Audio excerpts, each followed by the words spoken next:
I'm Dr. Peggy Semmingson, and this video is a demonstration of thinking aloud about comprehending, and the purpose is to help tutors who work with adults who are working on literacy development and reading in particular. And so I'm going to make a couple points about how to think aloud about reading and modeling the reading process and being strategic before reading, while reading, and a little bit about after reading. And then I want to demonstrate the processes by using a passage that's kind of at about, I'd say like a second, third grade reading level, and using strategic processes that you would want an adult reader to use in their everyday reading. And of course, the reasons that we read depend on the text we're reading, and the ways that we think about text also depend on what we're reading.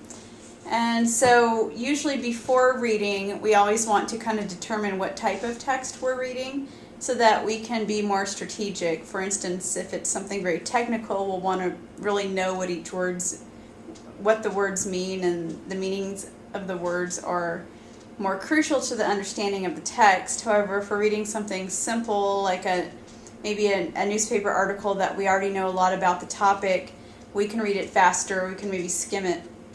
So knowing what we're reading helps us to get ready to read and to understand better, to know how to adjust our reading rate. So right off the bat, I'd say that it's important to talk with your student about what the type of text is, kind of a quick analysis of what it is you're reading, and think about how you're going to approach the reading before you even start. Also, as a reader, you want to do several things before you read. You want to think about the topic. You want to skim through the article so you can think about what you already know about the topic, and that's called activating your background knowledge. And that helps you understand a text better if you can connect it to what you already know about the topic.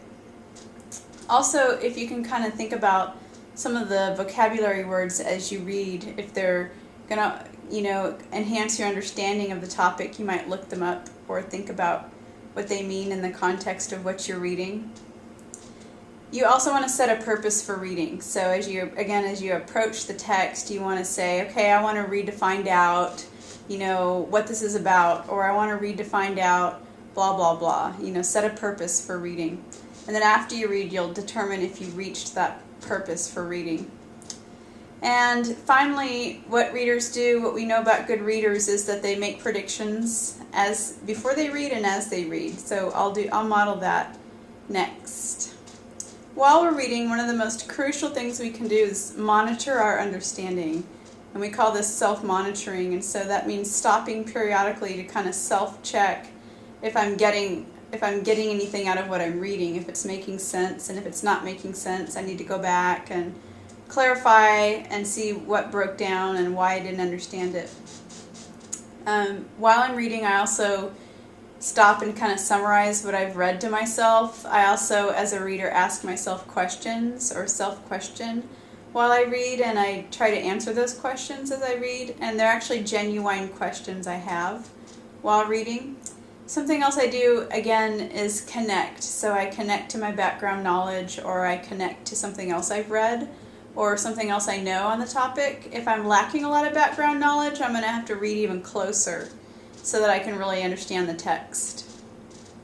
This is why if your reader is lacking a lot of background knowledge on a topic, you might select a different topic that they know something about so you can connect to that. Also, if they don't know a lot about the topic, you might have a pre-reading conversation about the topic.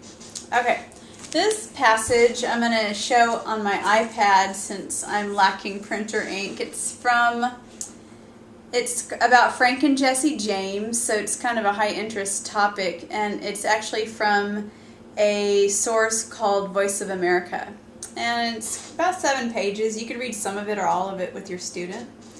And so it starts out and it introduces the text. So right away I'm going to kind of skim through the text. And I see as a reader, and I would model this for my student, I would see as a reader that this is some kind of biography, that it's telling a story about somebody's life. So I'm thinking it's going to be fairly easy to read. However, I don't know a lot about the topic. So thinking about my own background knowledge, I'm thinking that I'm going to have to read this pretty slowly because I don't have a lot of background knowledge. And I also need to set a purpose for reading. So as I read, I want to find out. I just want to learn about these two brothers. I know they were outlaws, but I don't really know what exactly they did. And I don't know to what extent they were outlaws. So what exactly did they do? I guess I'm wondering that. And I want to read to find out what all they did in our history and why they're famous. So I'm going to predict that they were some pretty bad dudes, and I'm going to read to find out what happened. Okay, so it says, two of the most famous outlaws of the old American West were brothers. I'm Tony Riggs. Today, Maurice Joyce and I tell about Frank and Jesse James. We begin their story on a cold day in February 1866. So I can stop and kind of check my understanding as I read, and as I read, I'm seeing that this is like somebody's telling a story on the radio, and it's historical. 1866. It was quite a while ago. Okay, I'm going to keep reading and self-monitoring. Liberty, Missouri. Voice 2, Liberty, Missouri, 2 o'clock in the afternoon. So Missouri, I think that's in the Midwest. 12 men on horses ride slowly into town. Their hats are low in their faces. They stop in front of the Clay County Savings Bank. Two of the men get off their horses and enter the bank.